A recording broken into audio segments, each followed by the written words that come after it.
Good morning, students. Today in this module we are going to study about tennis court oath.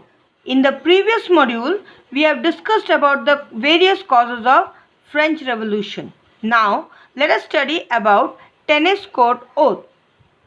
When Louis XVI rejected the proposal of Third Estate regarding one person, one vote, all the members of the Third Estate under the leadership of Mirabeau and Abbassies walked out of the Assembly of State General in protest.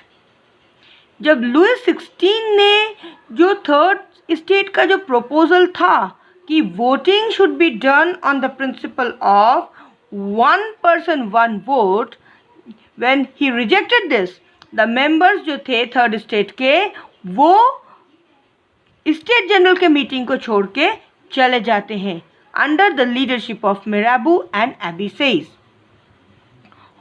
On 20 June, they assembled in the hall of Indoor Tennis Court in Versailles and declared themselves National Assembly.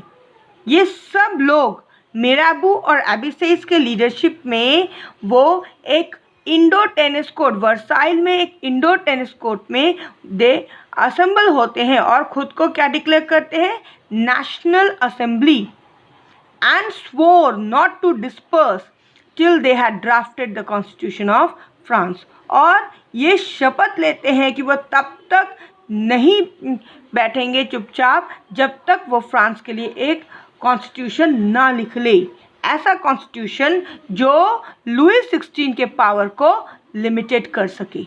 This incident is known as tennis court oath. इस incident को tennis court oath कहा जाता है. You can see the picture here. All the members under the leadership of Mirabeau and Abbassies, they have assembled at this indoor tennis court. और क्योंकि ये एक indoor tennis court के अंदर में सब लोग इकट्ठा हुए थे, that is why this incident is known as tennis court oath.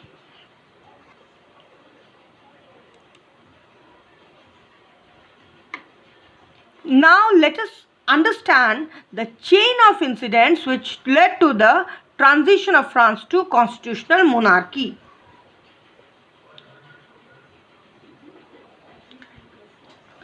अब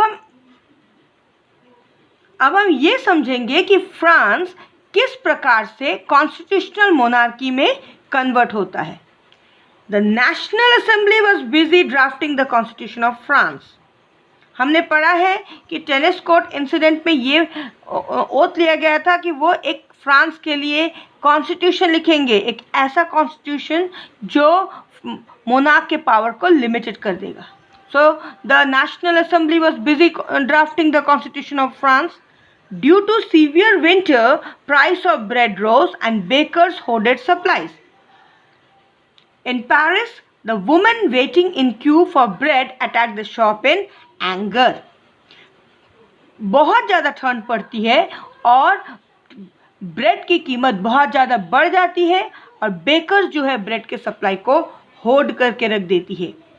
वुमेन जो थी वो घंटों तक दुकानों के सामने एक लाइन बना के, क्यू बना के खड़े होते हैं. और एक बार क्या होता है, ऐसे एक भी वुमेन का जो क्यू जो था ब्रेड की दुकान के सामने खड़ी थी and the shopkeeper had hoarded the bread. The women attack the shop in anger. You can see this in Paris. Women waiting in queue for bread attack the shop in anger.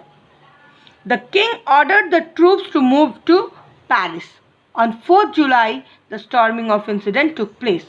एक तरफ women ने attack कर दिया shop पे, दूसरी तरफ जो था किंग ने ऑर्डर दिया अपने ट्रूप्स को पेरिस में आगे बढ़ने के लिए और 14 जुलाई को storming of Bastille took place. In the countryside rumours spread from village to village that Lord of Manor is sending troops to destroy the ripe crops of the villagers. The villagers were scared and caught in fear. They attacked the stately residence of the noblemen, looted the hoarded grains, and burned down the documents containing the manorial dues. Countries side में क्या होता है, गांव की तरफ ये rumour फैल जाता है कि लॉर्ड ऑफ मैनर जो था, मैनर का जो लॉर्ड था, वो अपनी ट्रूप्स को भेज रहा है फार्मर्स के राइप क्रॉप्स यानी जो फसल पक चुकी थी, कटी हुई फसल को डिस्ट्रॉय करने के लिए।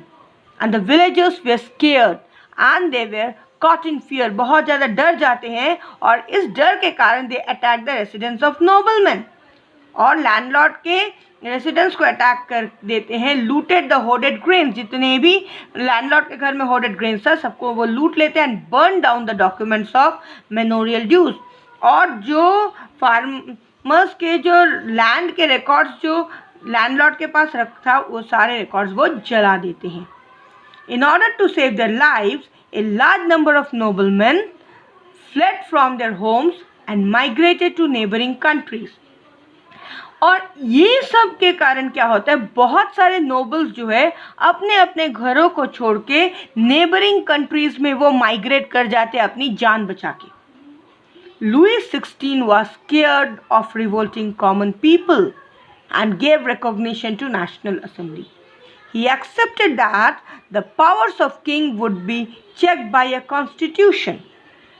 इन सब घटना के कारण लुई 16 बहुत ज़्यादा डर जाता है और वो नेशनल असेंबली को एक्सेप्ट कर लेता है, रिकॉग्नाइज कर लेता है और ये मान लेता है कि powers of the king would be checked by a constitution. अब वो ये मान लेता है कि अब राजा जो है वो अपनी मनमानी नहीं करेगा, उसको अब एक कॉन्स्टिट्यूशन के अकॉर्डिंगली रूल करना पड़ेगा। Thus, France became a constitutional monarchy.